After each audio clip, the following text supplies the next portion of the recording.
മഴ തോരും മുൻപേ വരാൻ പോകുന്ന വിശേഷത്തിലേക്ക് ഏവർക്കും സ്വാഗതം.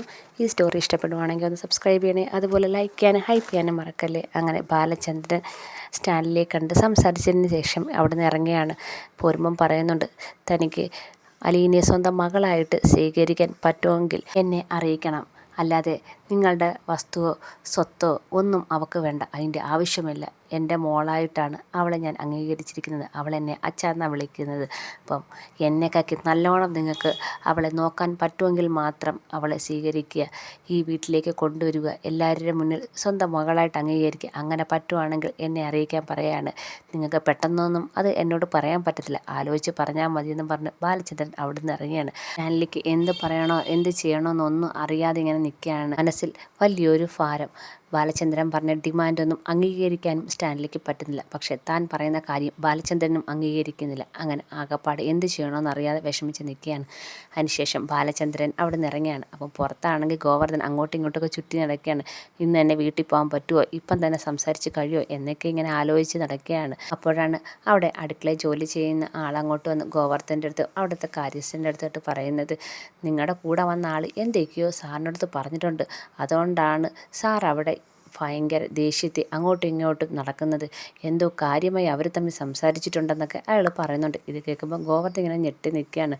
അപ്പം സാധാരണ കേണൽ സാബ് അങ്ങനെയൊന്നും നടക്കുന്നതല്ല എന്ന് അയാൾ പറയുന്നുണ്ട്. അപ്പോഴത്തേക്ക് ബാലചന്ദ്രൻ അകത്തുനിന്ന് ഇറങ്ങി വരികയാണ്. അപ്പോൾ ബാലചന്ദ്രൻ ഗോവർദ്ധൻ്റെ അടുത്ത് പറയുന്നുണ്ട്, നമുക്കിറങ്ങാം ഗോവർദ്ധ, നമുക്ക് ഉടനെ തന്നെ പോകാമെന്ന് പറയാണ്. അപ്പം ഇത് കേൾക്കുമ്പോഴത്തേക്ക് ഗോവർദ്ധനാണെങ്കിൽ അവിടെ നിന്ന് കാര്യസ്ഥനോടും അനിൽ ചേനോടൊക്കെ യാത്ര പറഞ്ഞ് അവിടെ നിന്ന് ഇറങ്ങുകയാണ്. അങ്ങനെ വണ്ടിയിൽ കയറുകയാണ്. വണ്ടിയിൽ കയറി അവർ യാത്ര തുടരുകയാണ്. അപ്പം ഗോവർദ്ധൻ ചോദിക്കുന്നുണ്ട്, ബാലേട്ടാ, നമ്മൾ ഇന്ന് ഇവിടെ റൂം എടുക്കുന്നു അതോ ഉടനെ തന്നെ തിരിച്ചു പോകുന്നു ചോദിക്കുന്നുണ്ട്. അപ്പോൾ ബാലചന്ദ്രൻ പറയുന്നുണ്ട്, നമ്മൾ 2-3 ദിവസം കൊണ്ടുള്ള യാത്രയല്ലേ, എന്തായാലും നമുക്ക് ഇന്നും കൂടെ ഇവിടെ റൂം എടുത്ത് താമസിക്കാം, അതിനുശേഷം നാളെ രാവിലെ തന്നെ പോകാം. ഇത്രയും ഡ്രൈവ് ചെയ്ത് പോകേണ്ടതല്ലേ, 2-3 ദിവസം കൊണ്ട് അലച്ചിലല്ലായിരുന്നോ, നമുക്ക് ഇന്നിവിടെ റൂം എടുക്കാമെന്ന് പറയുകയാണ്. അപ്പം ഗോവർദ്ധൻ പറയുന്നുണ്ട്, ആയിക്കോട്ടെ ബാലേട്ടൻ്റെ ഇഷ്ടം പോലെ എന്താണെന്ന് വെച്ചാൽ ചെയ്യാം എന്ന് പറയാണ്. എന്നിട്ട് ഗോവർദ്ധൻ ചോദിക്കുന്നുണ്ട്, ബാലേട്ടാ, നമ്മൾ ഈ 3-4 ദിവസം കൊണ്ടുള്ള ഓട്ടം തുടങ്ങിയിട്ട് ഞാനൊരു കാര്യം ചോദിക്കട്ടെ, ബാലേട്ടൻ വിചാരിച്ച കാര്യങ്ങളൊക്കെ നടന്നോ, ബാലേട്ടൻ കാണണമെന്ന് വിചാരിച്ച ആളെ കണ്ടോ, സംസാരിച്ചോ എന്നൊക്കെ ഗോവർദ്ധൻ ചോദിക്കുന്നുണ്ട്. അപ്പം അതോ നമ്മുടെ ഈ യാത്ര വെറുതെ ആയി പോയോ എന്നൊക്കെ ഗോവർദ്ധൻ ചോദിക്കുന്നുണ്ട്. ഇത് കേൾക്കുമ്പോൾ ബാലചന്ദ്രൻ എന്നാൽ ഉറക്കെ ചിരിക്കുന്നുണ്ട്. അപ്പോൾ ഗോവർദ്ധൻ ഇങ്ങനെ ബാലചന്ദ്രൻ നോക്കുന്നുണ്ട്. അപ്പം ബാലചന്ദ്രൻ പറയാണ്, ഗോവർദ്ധ, ഞാൻ ഉദ്ദേശിച്ചതുപോലെ ഞാൻ കാണേണ്ട ആളെ കണ്ട് പറയേണ്ട കാര്യങ്ങളെല്ലാം വ്യക്തമായി പറഞ്ഞിട്ടുണ്ട്. ഞാൻ വന്നതിൻ്റെ ഉദ്ദേശ്യം കൃത്യമായി നടന്നിട്ടുണ്ട്. അതുകൊണ്ട് ഗോവർദ്ധൻ പേടിക്കേണ്ട, നമ്മുടെ ഈ യാത്ര എന്തിനാണോ ഉദ്ദേശിച്ചത് അത് കൃത്യമായി നടന്നിട്ടുണ്ടെന്ന് പറയുകയാണ്. എന്തായാലും നമുക്ക് ഇന്ന് ഒരു ഹോട്ടലിൽ റൂം എടുത്ത് ഇവിടെ കഴിയാമെന്ന് ബാലചന്ദ്രൻ പറയുന്നുണ്ട്. അങ്ങനെ അവർ റൂം എടുത്ത് താമസിക്കുകയാണ്.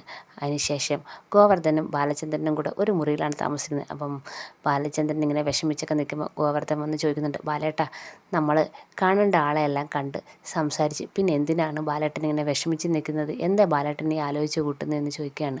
അപ്പോൾ ബാലചന്ദ്രൻ പറയാണ്, ഞാൻ ഗോവർദ്ധനോട് പറഞ്ഞില്ലായിരുന്നു, നമ്മൾ ഈ യാത്ര തീരുമ്പോഴത്തേക്കും നമ്മൾ ഈ യാത്രയുടെ ഉദ്ദേശം എന്താണ്, ഞാൻ ആരെയാണ് കാണാൻ വന്നത്, എല്ലാ കാര്യം തന്നോട് പറയാമെന്ന് ഞാൻ പറഞ്ഞതല്ലേ, അത് തനിക്ക് അറിയണ്ടായോ എന്ന് ചോദിക്കുകയാണ്. അപ്പം ഗോവർദ്ധൻ പറയാണ്, ബാലേട്ടന് താല്പര്യമുണ്ടെങ്കിൽ പറഞ്ഞാൽ മതി, ഞാൻ അറിയുന്നതുകൊണ്ട് കുഴപ്പമൊന്നും ഇല്ലെന്ന് ബാലേട്ടന് തോന്നുവാണെങ്കിൽ പറഞ്ഞാൽ മതി എന്ന് ഗോവർദ്ധൻ പറയാണ്. അപ്പോൾ ബാലചന്ദ്രൻ പറയുന്നുണ്ട്, താൻ അറിയുന്നുണ്ട് ഒരു കുഴപ്പമില്ല, ഇത്രയും ദിവസം താൻ എൻ്റെ കൂടെ ഒരു ചോദ്യം പോലും എവിടേക്കാണ് എന്തൊക്കെയാണ് ആരെ കാണുന്നത് എന്താണ് പ്രശ്നം ഒന്നും ചോദിക്കാതെ എൻ്റെ കൂടെ നടന്നില്ലേ, അപ്പോൾ താൻ ആ കാര്യം അറിയണം എന്നും പറഞ്ഞുകൊണ്ട് ബാലചന്ദ്രൻ കാര്യങ്ങൾ പറയാണ്.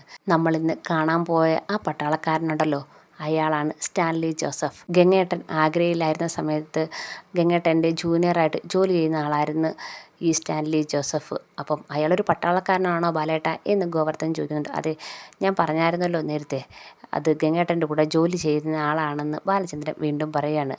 അപ്പം അവിടെ ഗംഗേട്ടൻ ജോലി ചെയ്യുന്ന സമയത്ത് വൈജ, എൻ്റെ ഭാര്യയായ വൈജയാണെങ്കിൽ അവിടെ ഗംഗേട്ടൻ്റെ കൂടെ കുറേ നാൾ പോയി നിന്നായിരുന്നു. അപ്പം ഈ സ്റ്റാൻലിക്കും അവിടെ തന്നെയായിരുന്നു ജോലി. അങ്ങനെ ഇടയ്ക്കിടയ്ക്ക് ഗംഗേട്ടൻ്റെ ക്വാർട്ടേഴ്സിലൊക്കെ വരുമായിരുന്നു. അങ്ങനെ വൈജയും ഈ സ്റ്റാൻലി ജോസഫും തമ്മിൽ അടുപ്പത്തിലാവുന്നുണ്ടായിരുന്നു. ഇത് കേൾക്കുമ്പോൾ ഗോവർദ്ധൻ ഇങ്ങനെ ഞെട്ടലോടെ ബാലചന്ദ്രനെ നോക്കുന്നുണ്ട്. അങ്ങനെ സ്റ്റാൻലിയും വൈജയും തമ്മിൽ പ്രണയത്തിലാവുകയാണ്. അപ്പം ഗംഗാധരനാണെങ്കിൽ ഈ കാര്യങ്ങളൊക്കെ അറിയാൻ ഒത്തിരി വൈകിപ്പോയെന്ന് ബാലചന്ദ്രൻ പറയുകയാണ്. ഗംഗേട്ടൻ കാര്യങ്ങളൊക്കെ അറിയുന്നതിന് മുമ്പ് തന്നെ ഡൽഹിക്ക് ട്രാൻസ്ഫർ ആവുന്നുണ്ട്. പക്ഷേ വൈജ അവിടെ ആഗ്രയിൽ തന്നെ ഒരു സ്കൂളിൽ കയറുന്നുണ്ട്. അപ്പം ഈ വൈജയും സ്റ്റാൻലിയും മാത്രമായി ആഗ്രയില്ല. അതിനുശേഷം ഗംഗേട്ടൻ കാര്യങ്ങളൊക്കെ അറിഞ്ഞ് ഇവിടുന്ന് എല്ലാവരും കൂടെ പോയി വൈജയെ നാട്ടിലേക്ക് കൊണ്ടുവരുന്നുണ്ട്. പക്ഷേ വൈജയെ നാട്ടിലേക്ക് കൊണ്ടുവരുന്നതിന് മുന്നേ തന്നെ സ്റ്റാൻലി വൈജയ്ക്കൊരു സമ്മാനം നൽകിയിരുന്നു, ഒരു കുഞ്ഞിനെ. ഇത് കേൾക്കുമ്പോൾ ഗോവർദ്ധൻ ഞെട്ടുന്നുണ്ട്. ഭയങ്കര വിഷമത്തോടെയാണ് ബാലചന്ദ്രൻ അത് പറയുന്നത്. ബാലേട്ടൻ എന്തൊക്കെയായി പറയുന്നത്? അതെ, ഞാൻ പറഞ്ഞത് മനസ്സിലായില്ലേ? എന്നെ വിവാഹം കഴിക്കുന്നതിന് മുമ്പ് വൈജയ്ക്ക് ഒരു കുഞ്ഞിനെ പ്രസവിച്ചിട്ടുണ്ട്. ആ കുഞ്ഞിൻ്റെ അച്ഛൻ സ്റ്റാൻലിയാണ്. അയാളെ നമ്മളിന്ന് കാണാൻ പോയെന്ന് പറയുകയാണ്. കേട്ട ഗോവർദ്ധൻ ഇങ്ങനെ വിശ്വസിക്കാനാവാതെ നിൽക്കുകയാണ്. അതിനുശേഷം ബാലചന്ദ്രൻ പറയുകയാണ്, അതിനുശേഷം വൈജ പ്രസവിച്ചു. പക്ഷേ ആ കുഞ്ഞിനെ എല്ലാവരും കൂടെ അനാഥാലയത്തിലാക്കി. ഇന്ന് 23 വർഷത്തിന് ശേഷം ആ കുഞ്ഞ് വളർന്ന് വലുതായി. അപ്പം ഗോവർദ്ധൻ ചോദിക്കുന്നുണ്ട്, അപ്പോൾ ഈ സ്റ്റാൻലിയുടെ കുഞ്ഞെന്തിയെ എന്ന് ചോദിക്കുന്നുണ്ട്. അപ്പം ബാലചന്ദ്രൻ പറയാണ്, ആ കുഞ്ഞാണ് ഇന്ന് നമ്മുടെ വീട്ടിൽ നിൽക്കുന്ന അലീന എന്ന് പറയാണ്. ഇത് കേൾക്കുമ്പോൾ ഗോവർദ്ധൻ ആകപ്പാടെ ഞെട്ടുന്നുണ്ട്. അലീനയോ? അതെ, അലീന സ്റ്റാൻലിയുടെ മകളാണെന്ന് പറയാണ്. ഇത് കേൾക്കുമ്പോൾ ഗോവർദ്ധൻ ചോദിക്കുകയാണ്, വൈജേട്ടത്തിയാണോ അലീനയുടെ അമ്മ എന്ന് ചോദിക്കുകയാണ്. അപ്പോൾ ബാലചന്ദ്രൻ ഒരേ വിഷമത്തോടെ പറയാണ്, അതെ, വൈജയാണ് അലീനയുടെ അമ്മ. അച്ഛൻ സ്റ്റാൻലി ജോസഫാണ്. അപ്പം എന്തായാലും വൈജ സ്വന്തം മകളെ അവിടുന്ന് അടിച്ചിറക്കാൻ തീരുമാനിച്ചു. അച്ഛനെങ്കിലും ആ കുട്ടിയെ വേണമെന്നൊന്ന് അന്വേഷിക്കാൻ വന്നതാണ് എന്ന് ബാലചന്ദ്രൻ ഭയങ്കര വിഷമത്തോടെ പറയാണ്. അപ്പോൾ ഇത് കേൾക്കുമ്പോൾ ഗോവർദ്ധൻ ചോദിക്കുകയാണ്, ബാലേട്ടൻ ഇതെങ്ങനെ സഹിക്കുന്നതെന്ന് ചോദിക്കുകയാണ്. ഞാൻ കുറച്ച് നാളായതേ ഉള്ളൂ ഈ കാര്യങ്ങളൊക്കെ അറിഞ്ഞത്. ഇത്രയും നാൾ കൊല്ലപ്പള്ളിക്കാർ എന്നെ ചതിക്കുകയായിരുന്നു, അതെനിക്ക് അറിയത്തില്ലായിരുന്നു.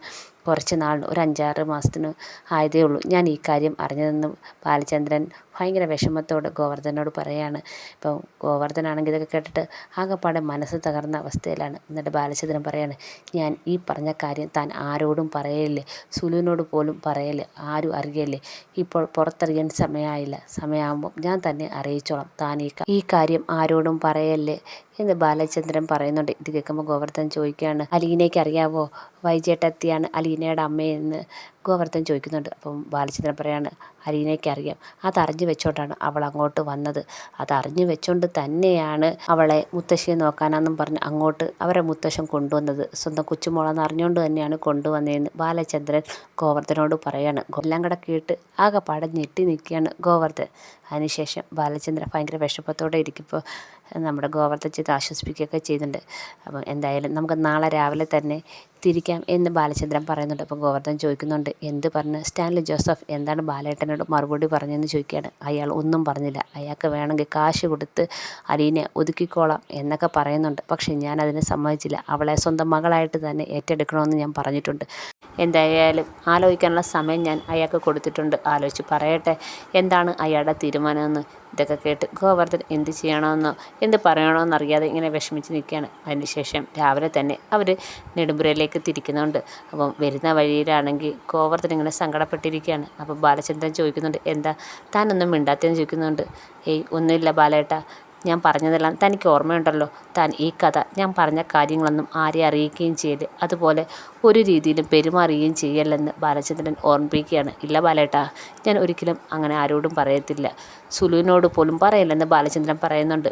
അങ്ങനെ നെടുമ്പുരയ്ക്കൽ എത്തുന്നുണ്ട് ബാലചന്ദ്രനും ഗോവർദ്ധനും. അങ്ങനെ വന്ന് ബെല്ലടിക്കുമ്പോൾ കൃഷ്ണമോള വന്ന് ഡോറ് തുറക്കുന്നത്. അപ്പോഴത്തേക്ക് അലീന കിച്ചണിലായിരുന്നു. കിച്ചണിൽ നിന്ന് അലീന വന്ന് പുറത്തേക്ക് വന്ന് നോക്കുമ്പോൾ ഗോവർദ്ധനും അതുപോലെ ഗോവർദ്ധനാണെങ്കിൽ കുറച്ച് വിഷമത്തോടെയും സങ്കടത്തോടെയും അത്ഭുതത്തോടെയൊക്കെ അലീന ഇങ്ങനെ നോക്കുകയാണ്. അലീനയാണെങ്കിൽ ചിരിച്ചായിട്ടാണ് അങ്ങോട്ട് വരുന്നത്. എന്താ അങ്കിളെ, അങ്ങളെന്താ ഇങ്ങനെ എന്നെ ഇത്രയും നാൾ കാണാത്ത പോലെ നോക്കുന്നേ? ഏയ് ഒന്നുമില്ല മോളെ എന്ന് ഗോവർദ്ധൻ പറയുന്നുണ്ട്. അതിനുശേഷം അലീന നേരെ ബാലചന്ദ്രൻ്റെ അടുത്തേക്ക് ചെല്ലുകയാണ്. അച്ഛാ, എങ്ങനെയുണ്ട് യാത്ര സുഖമായിരുന്നു എന്ന് ചോദിക്കുകയാണ്. കുഴപ്പമൊന്നുമില്ല എന്ന് ബാലചന്ദ്രൻ തിരിച്ച് മറുപടി പറയുന്നുണ്ട്. അച്ഛൻ പോയ കാര്യവും ഉദ്ദേശ കാര്യങ്ങളൊക്കെ നടന്നു എന്ന് ചോദിക്കുകയാണ്. അപ്പോൾ ബാലചന്ദ്രൻ ഗോവർദ്ധനെ ഒന്ന് നോക്കിയിട്ട് പറയാണ്, ഞാൻ പോയ കാര്യവും ഉദ്ദേശ കാര്യമല്ല വ്യക്തമായിട്ട് നടന്നിട്ടുണ്ട്. ഇനി അതിന് തിരിച്ചുള്ള പ്രതികരണം കൂടെ കിട്ടിയാൽ മതി എന്ന് പറയുകയാണ് ബാലചന്ദ്രൻ. ഇത് കേൾക്കുമ്പോൾ അലീന ചോദിക്കുകയാണ്, അതെന്താ അച്ഛാ അങ്ങനെ പറഞ്ഞ്? അതൊക്കെ വഴിയെ മോളെടുത്ത് പറയുന്നുണ്ടെന്ന് പറയാണ്. എന്തായാലും പോയ കാര്യങ്ങളെല്ലാം നടന്നെന്ന് ബാലചന്ദ്രൻ പറയുന്നുണ്ട്. അപ്പോൾ അലീനയ്ക്ക് ഭയങ്കര സന്തോഷമാവുന്നുണ്ട്. അപ്പോഴത്തേക്ക് ബബിതയും രോഹിത്തും എല്ലാം ഇറങ്ങി വരുന്നുണ്ട്. എങ്ങനെ ഉണ്ടായിരുന്നു നിങ്ങളുടെ യാത്ര എന്ന് ബാലചന്ദ്രൻ ചോദിക്കുന്നുണ്ട്. അടിപൊളി യാത്രയായിരുന്നു അച്ഛാ, തിരിച്ച് വരാനേ തോന്നിയില്ല എന്ന് കൃഷ്ണമോൾ പറയുന്നുണ്ട്. ബബിതയും പറയുന്നുണ്ട്, അത് ശരിയാ അച്ഛാ, എത്രയും ദിവസം എങ്ങനെ പോയെന്ന് അറിയാൻ വയ്യ എന്ന് ബബിതയും പറയുന്നുണ്ട്. എന്തായാലും നിങ്ങൾ നന്നായിട്ട് എൻജോയ് ചെയ്തല്ലോ, അത് മതിയെന്ന് ബാലചന്ദ്രൻ പറയുന്നുണ്ട്. അവർക്കൊരു ബുദ്ധിമുട്ടുണ്ടാക്കിയില്ലല്ലോ? ഇല്ല അച്ഛാ, ഞങ്ങൾ പ്രത്യേകിച്ച് ബുദ്ധിമുട്ടൊന്നും ഉണ്ടാക്കിയില്ലെന്ന് അലീന പറയുന്നുണ്ട്. എന്തായാലും എല്ലാവരും സന്തോഷമായിട്ട് യാത്ര പോയിട്ട് വന്നല്ലോ എന്ന് ബാലചന്ദ്രൻ പറയുന്നുണ്ട്. അപ്പം രോഹിത്തും പറയുന്നുണ്ട്, അത് ശരിയാ അച്ഛാ, നല്ലൊരു നല്ലൊരു യാത്രയായിരുന്നു. അവിടെ ആൻറ്റിയും അങ്കിളും രേവതിക്കുട്ടിയും എല്ലാം അടിപൊളിയായിരുന്നു എന്ന് പറയാണ്. അങ്ങനെ ബാലചന്ദ്രനും മക്കളും കൂടെ സംസാരിക്കുകയാണ് ഭയങ്കര സന്തോഷത്തോടെ. 3-4 ദിവസത്തിന് ശേഷം അച്ഛനും മക്കളും കൂടെ കണ്ടതിൻ്റെ ഒരു സന്തോഷം തന്നെ എല്ലാവരുടെയും മുഖത്ത് തന്നെ ഉണ്ട്.